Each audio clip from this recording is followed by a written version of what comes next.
Bana, Aisha Speedy ambaye ni mrusha maudhui wa nchini Marekani ameweza basi kusababisha mambo mengi katika nchi ya China. Siku chache zilizopita alifika katika nchi hiyo ya China na akaweza kuonyesha maeneo tofauti kupitia mtandao wake wa YouTube, na nchi ya China ikiwa inampongeza sana kwa matukio yao alivyokuwa anarusha. Hasa baada ya Aisha Speedy kurusha matukio yale, kuna mapya ambayo yameweza kuibuka katika nchi hiyo ya China.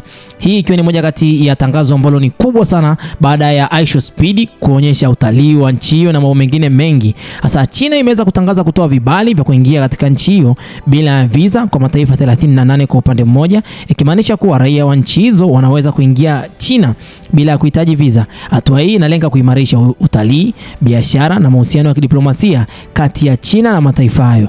Aidha, China pia imeongeza muda kwa watu wageni wanaotumia mpango wa kuingia kwa visa za mpito, yani transit visa free, kutoka saa 144 hadi masaa 240 kwa raia wa nchi 54. Hii inamaanisha kuwa wageni hao wanaweza kubaki nchini humo kwa muda hadi ya siku 10 bila kuhitaji visa ikiwa wanapitia China kuelekea nchi nyingine. Mpango huu unalenga kusaidia sekta ya utalii, uchumi wa ndani na kuwapa wasafiri muda wa kutembelea miji mikubwa ya China, kwa kununua bidhaa na kushiriki katika shughuli za kibiashara kabla ya kuendelea na safari zao.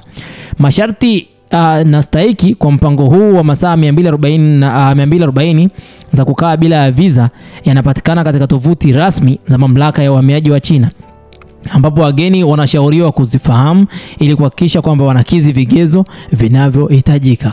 Mbali na haya, serikali ya China imeeleza kuwa kufurahishwa na michezo na mitandao ya streamer wa Kimarekani Aisha Speedy kwa mchango wake katika kuonyesha uhusiano mzuri kati ya China na Marekani. Aisha Speedy ambaye ni maarufu katika ulimwengu wa michezo ya video za mitandaoni na kijamii amekuwa na ushawishi mkubwa wa vijana duniani, na hatua yake kuonyesha ushirikiano wa China inachukuliwa kama vile njia ya kukuza urafiki kati ya mataifa hayo mawili makubwa duniani. Hatua hizi zinaashiria juhudi za China na kufungua milango ya wageni kuboresha mahusiano yao ya kimataifa, hasa katika nyanja za kibiashara na utalii pamoja na utamaduni. Lakini pia China imechukua hatua hii kuweza basi kuwaruhusu watu wote ambao basi wanatoka katika nchi hizo kuingia nchini humo bila ya visa, kwa lengo tu la kuweza kuimarisha utalii, lakini pia katika sekta ya burudani, lakini pia kukuza biashara zao, lakini pia na utamaduni wao kuzidi kujulikana zaidi.